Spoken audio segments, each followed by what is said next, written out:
40 días con Cristo resucitado. La Biblia nos dice que entre su resurrección y su ascensión al cielo, Jesús estuvo en la tierra durante 40 días. Sin embargo, las Sagradas Escrituras no profundizan en detalles sobre lo que hizo Cristo durante ese período en la tierra. Estos 40 días después de su resurrección, los dedicó a iluminar al mundo a través de sus discípulos sobre las advertencias más importantes que él sabía que debía darles para ayudarnos a todos a tener éxito en nuestro camino hacia nuestra propia resurrección de entre los muertos vivientes. Él sabía que ellos necesitaban algunas lecciones más y un conjunto claro de indicaciones para afrontar adecuadamente la casi imposible tarea de dar testimonio de su mensaje de redención para toda la humanidad. Les dejó algunos mensajes específicos para seguir y considerar seriamente a fin de continuar con el propósito y el plan de su Padre Celestial en esta tierra. Sus mensajes fueron transmitidos con éxito y fueron seguidos y habilitados por estos pescadores analfabetos que recibieron el don del Espíritu Santo que les fue otorgado, y esas verdades eternas nos han llegado en voz alta y clara gracias a su amor y sacrificios interminables. Ahora nos toca a nosotros conocer y comprender estos mensajes para seguirlos y vivirlos si queremos empezar a caminar por un camino inmortal con nuestro Raboni. La tumba vacía. Muy temprano en la mañana, cuando aún estaba oscuro, una amada discípula de Jesús, María Magdalena, fue a visitar la tumba de su maestro y la encontró vacía y la piedra que sellaba su sepulcro ya removida. Juan 20, 1-10. Sola y llorando en el jardín fuera de la tumba, vio a 2 ángeles sentados donde había estado el cuerpo de Jesús. Entonces Jesús resucitado se acercó a ella. Juan 20, 11-18. Y en este evento de la resurrección encontramos una alegoría muy interesante que guarda semejanza con lo ocurrido en el jardín del Edén al comienzo de la creación. María de Magdala, la mujer a quien Jesús liberó de 7 demonios, fue la primera testigo de una tumba vacía y pensó que el Jesús resucitado, el nuevo Adán, era un jardinero cercano que cuidaba un jardín. De alguna manera, ella redimió los errores de la primera Eva y representó a todos los pecadores arrepentidos. Y así, como una mujer había sido en el pasado distante la mensajera de la muerte, una mujer debería ser ahora la que anunciara la vida, y se le dio el honor de ser la primera en avisar a todos del hecho de que ella había visto al Señor como el Cristo resucitado, así como a los 2 ángeles que evocaron a los querubines que fueron colocados para custodiar la entrada al paraíso y que ahora estaban de pie y con la puerta abierta de par en par.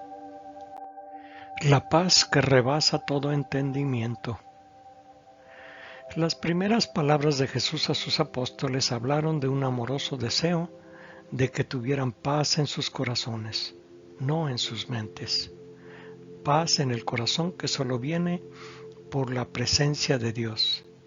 La paz que su Maestro resucitado deseaba para todos cuando los encontró de nuevo, no tenía nada que ver con la paz de este mundo o con el imperio de la ley que había promulgado todo tipo de sufrimientos e incluso la muerte de muchos, especialmente los indigentes. Jesús les estaba dando la paz del mundo, de la gracia que Él disfrutaba y que ellos sintieron inmediatamente en su presencia. Esa paz la sienten en la presencia de nuestro Padre Celestial, aquellos que tienen la suerte de permanecer en su presencia constantemente.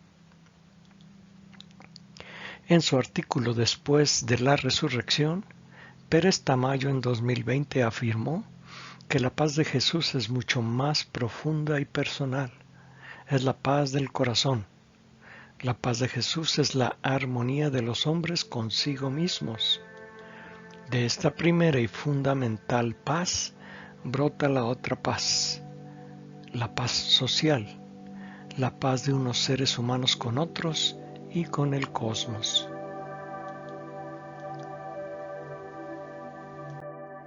La fe que mueve montañas. Uno de los principales mensajes que Cristo resucitado quiso dar a sus apóstoles fue la necesidad de tener fe en todo momento en la realidad del mundo espiritual y en la supremacía de nuestro Padre Celestial en todas las circunstancias de nuestra vida, sin importar qué.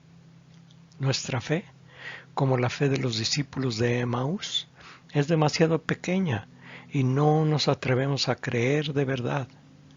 No podemos creer sin exigir pruebas, sin pedir manifestaciones extraordinarias de poder y fuerza, sin buscar milagros que atraigan nuestra atención y motiven nuestra admiración.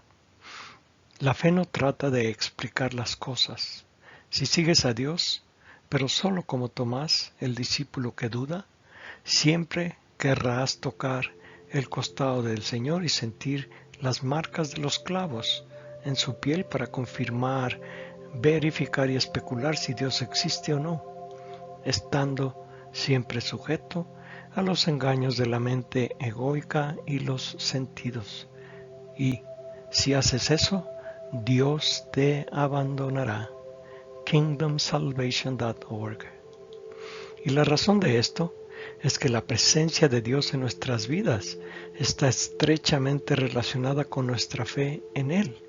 Y también porque como consecuencia de la afirmación anterior, vivimos en un universo totalmente conectado y que responde a todas nuestras vacilaciones y a todas nuestras certezas. Partiendo el pan, el pacto. En la última cena, mientras partía el pan, Jesús expresó mensajes muy importantes para todos nosotros.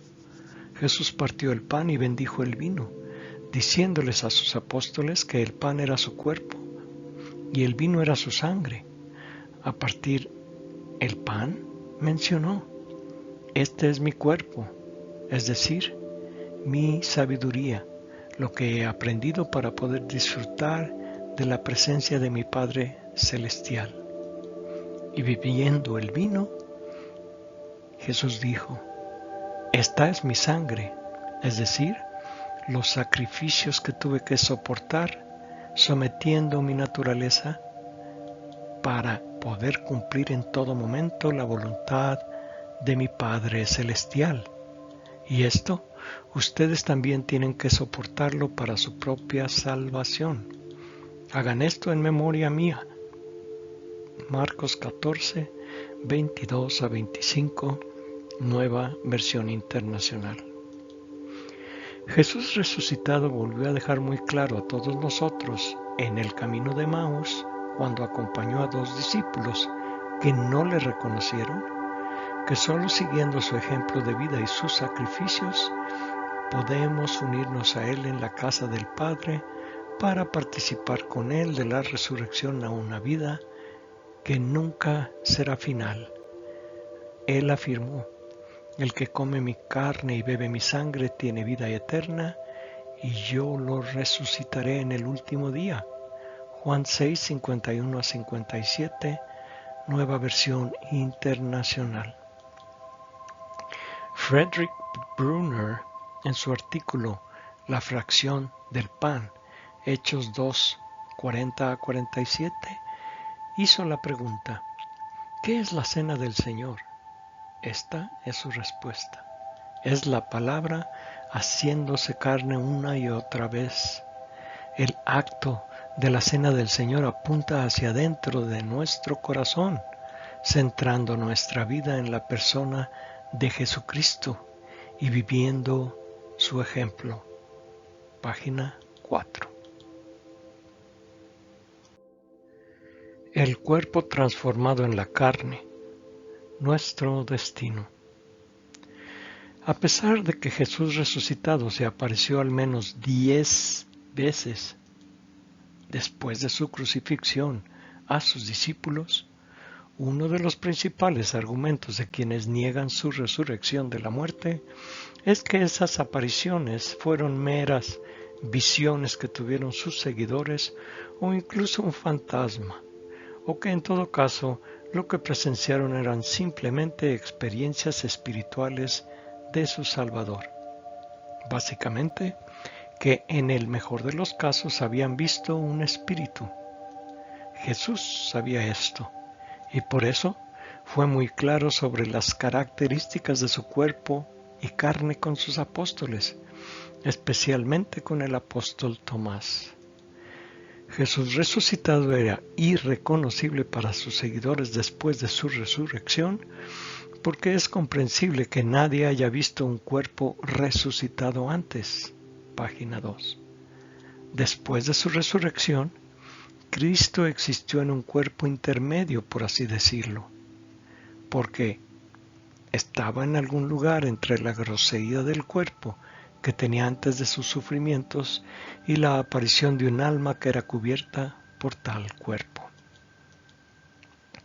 Jesús resucitado había experimentado una transformación que incluía un cambio de apariencia, la capacidad de aparecer y desaparecer a voluntad y la pérdida de la gravedad terrestre, solo por mencionar algunas características.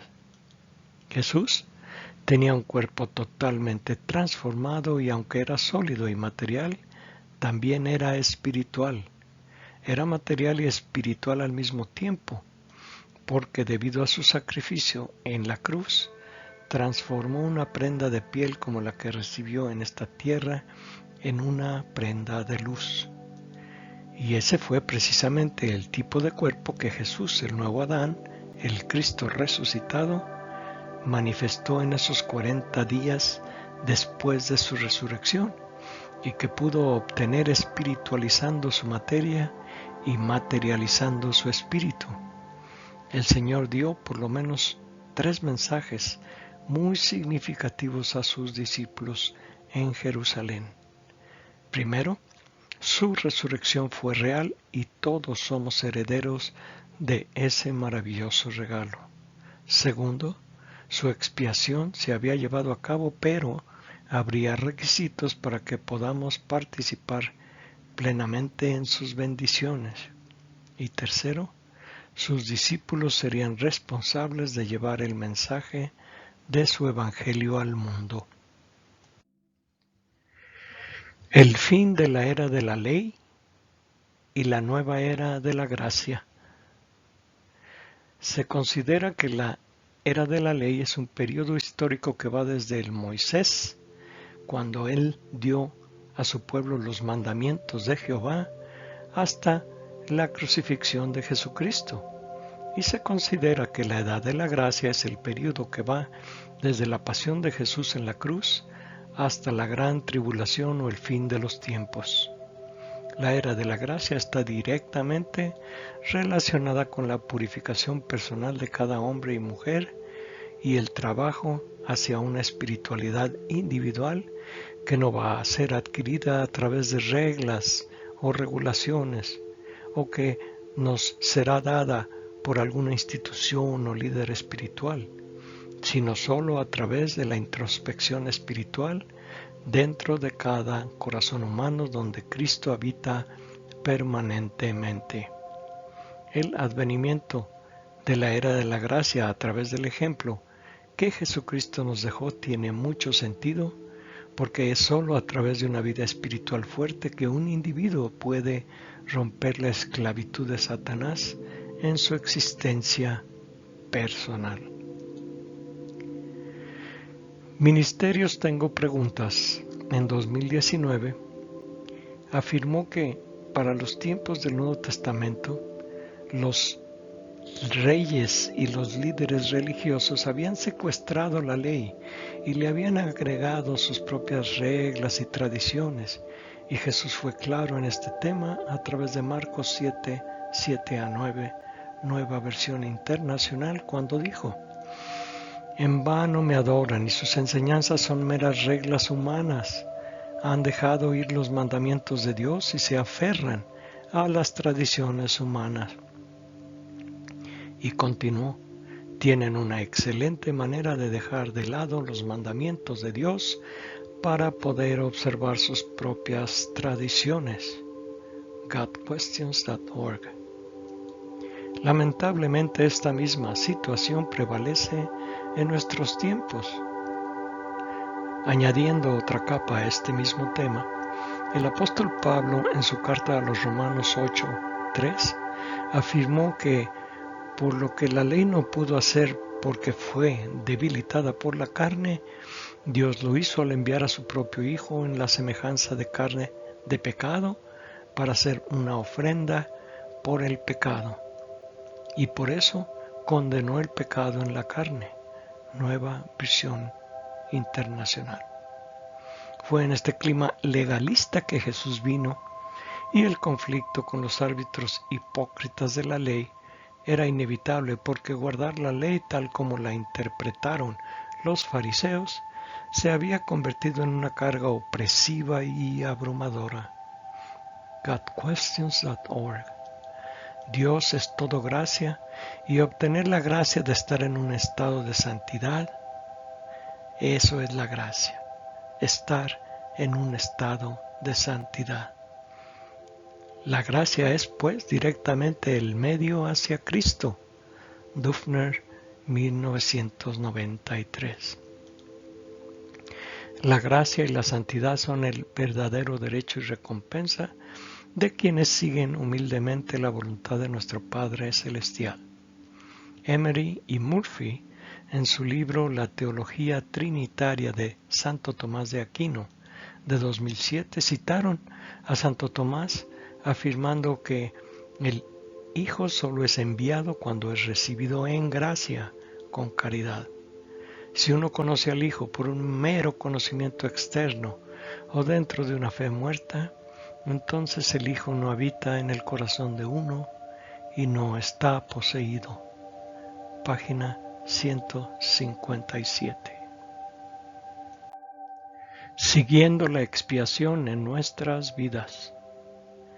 Existe una idea errónea ampliamente difundida entre los cristianos de que debido a la redención hecha por Jesucristo en nuestro nombre, como un cordero para el sacrificio, todos somos ya salvos, pase lo que pase. Lo que Jesús hizo como el nuevo Adán fue abrir la puerta del reino de los cielos, paraíso, para cada uno de nosotros, considerados como miembros de una humanidad adámica, que fue excluida de la presencia de Dios.